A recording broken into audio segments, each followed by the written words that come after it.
The moment the cameras turned on that morning, nobody in the studio expected anything unusual.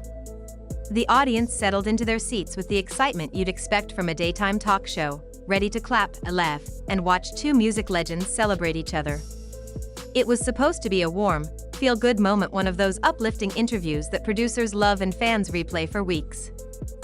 But what unfolded on that stage became something entirely different, something nobody in the room could control once it started unraveling. It all began the instant Chaka Khan walked out. The crowd didn't just cheer, they roared. Her presence hit the room like a burst of electricity. Dressed in sleek black with jewelry that glimmered beneath the lights, she carried that same powerful aura that has followed her through decades of iconic performances.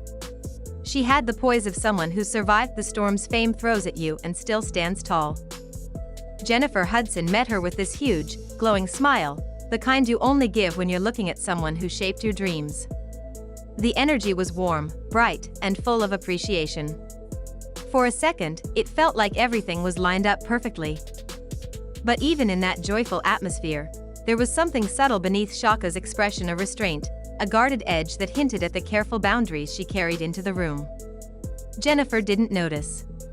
The audience didn't see it either. Producers, however, exchanged quick looks. They knew exactly which topics were off limits because they'd been laid out and agreed upon before the show began. At first, everything stayed on track. Jennifer opened with praises that didn't feel forced or exaggerated. She asked about the new memoir, celebrated Chaka's contributions to music, and even brought up a few funny moments from Chaka's early career. Chaka laughed, relaxed, and even let her shoulders drop as she spoke. It appeared smooth on the surface. But then Jennifer made a small shift, a turn in the conversation so subtle at first that only Chaka noticed. She asked about Prince. Chaka answered politely, but her eyes sharpened. Then Jennifer brought up Whitney. Then survival. Then healing. The audience leaned in, thinking they were about to get some deeply emotional story. But viewers at home wouldn't realize that the air in the room had already started tightening. Chaka gave short answers, redirecting the conversation back to her memoir with a grace that came from experience. She didn't snap, didn't show a hint of tension, but something in her posture stiffened each time the topic brushed past the line she'd drawn backstage. Jennifer didn't catch the signs. Or maybe she thought she could guide the moment into something more meaningful. Either way, the room felt the temperature drop the moment she stepped directly into the one area Chaka had specifically said she would not discuss. She brought up addiction. She framed it with care, calling Chaka's strength inspiring, saying the world needed to hear about her journey. She talked about growth, triumph, survival, things meant to sound supportive. But the second that forbidden word rolled off her tongue, everything shifted. Chaka didn't hear praise. She heard a boundary shatter. Her expression didn't twist in anger. Her voice didn't rise. But her body froze in this stillness that spread across the entire studio. The audience sensed it instantly. Even Jennifer's smile faltered. She knew she had stepped directly into the one thing she was told not to touch. The silence that followed didn't feel normal. It felt like the air was being held in place.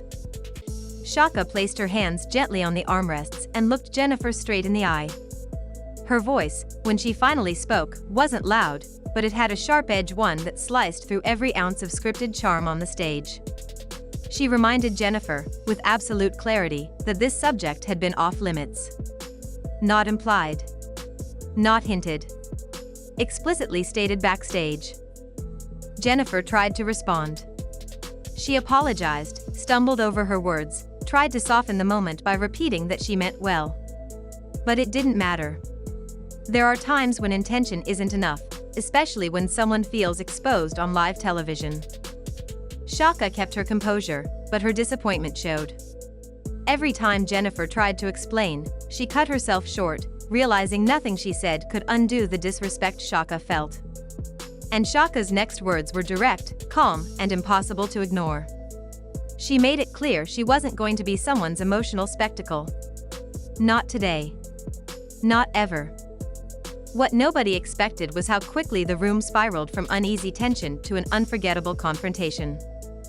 Suddenly, The studio felt tiny, like the walls were inching closer with every passing second. Chaka straightened her back, fixed her gaze on Jennifer, and said, without the slightest waver in her tone, "Did you really just bring that up on national television after I told you not to?" Jennifer looked stunned. Her mouth opened but nothing meaningful came out. She murmured, "I didn't mean to," and Chaka didn't let her finish. She didn't yell, she didn't need to, but her voice cut clean through the moment. "You didn't mean to turn something personal into content for your show? You didn't mean to turn my life into a talking point for the audience? You didn't mean to use my pain as a segment?" Her questions weren't really questions.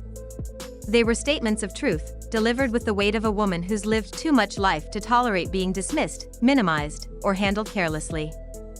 Producers in the wings exchanged panicked looks. Stage managers froze. The control room held off on cutting the feed because they realized they were witnessing something raw, something real, and something that could not be smoothed over. Jennifer was nearly speechless. Her hands trembled slightly. She tried to speak again. She tried to explain that she thought the story could help people, that she believed it would inspire someone watching. But those excuses only made Chaka's expression grow colder. "Help people?" Chaka repeated, raising her brows. "That's the same excuse people use when they want to pry into places that aren't theirs to touch." The studio went so quiet that you could hear the soft hum of the stage lights. Without saying another word, Chaka unhooked her microphone. She didn't rush. She didn't slam it down. She simply placed it on the table, the soft clink echoing across the room like a warning. She stood up, smooth and dignified, and turned slightly toward the cameras. "I came here to talk about my work," she said calmly. "Not to be dissected." Then she began walking toward the edge of the set. Jennifer didn't know whether to follow, apologize again, or stop the show entirely. She stood halfway out of her chair, reaching her hand slightly toward Chaka as if trying to bridge a gap she could no longer close. The audience barely breathed. No one dared move. Chaka didn't storm out. She exited with steady, powerful steps, the kind that communicate years of knowing when to walk away from something that doesn't honor you. Crew members stepped aside automatically, as if moved by instinct. Nobody tried to stop her. Nobody whispered. Nobody even blinked. Jennifer stood frozen on stage, her face pale, her expression softening into something heartbreaking: regret, embarrassment, and disbelief all tangled together. She realized she had not only crossed a boundary, she had shattered a moment that could never be repaired on camera. She whispered to a producer who edged closer, "Should we cut?" But after a long breath, she shook her head. "No, let it roll." And that decision changed everything. She walked back toward her chair, moving slowly, like each step carried a weight she wasn't ready to lift. She apologized to the audience, her voice fragile but steady enough to meet the moment. She admitted honestly, openly, that she pushed too far. That she let curiosity override compassion. That she forgot the human being behind the legend sitting across from her. The audience didn't clap. They didn't boo. They just listened. Somewhere backstage, Chaka sat quietly in her dressing room with her coat draped around her shoulders. She wasn't crying. She wasn't raging. She was simply still, staring at the wall, letting the silence settle around her. Someone knocked softly, letting her know Jennifer wanted to speak with her off camera. Chaka didn't rush to answer. "Tell her I heard what she said," she replied after a long pause. "That's enough for now." And with that, the moment became sealed, a clash between two powerful women, one protecting her boundaries, the other learning in real time how easily a good intention can turn into a mistake broadcast to millions. As the show wrapped, the outro music started playing like nothing unusual had happened. But something had. Something deep enough to follow both women long after the cameras shut off. Jennifer stayed on set until the last light dimmed, trying to steady herself, knowing the world would dissect every second of what had just happened. Meanwhile, Chaka walked out of the building with the same dignity she carried onto the stage, reminding everyone who watched that respect is not optional no matter how bright the lights are. What unfolded wasn't a meltdown. It wasn't a dramatic explosion.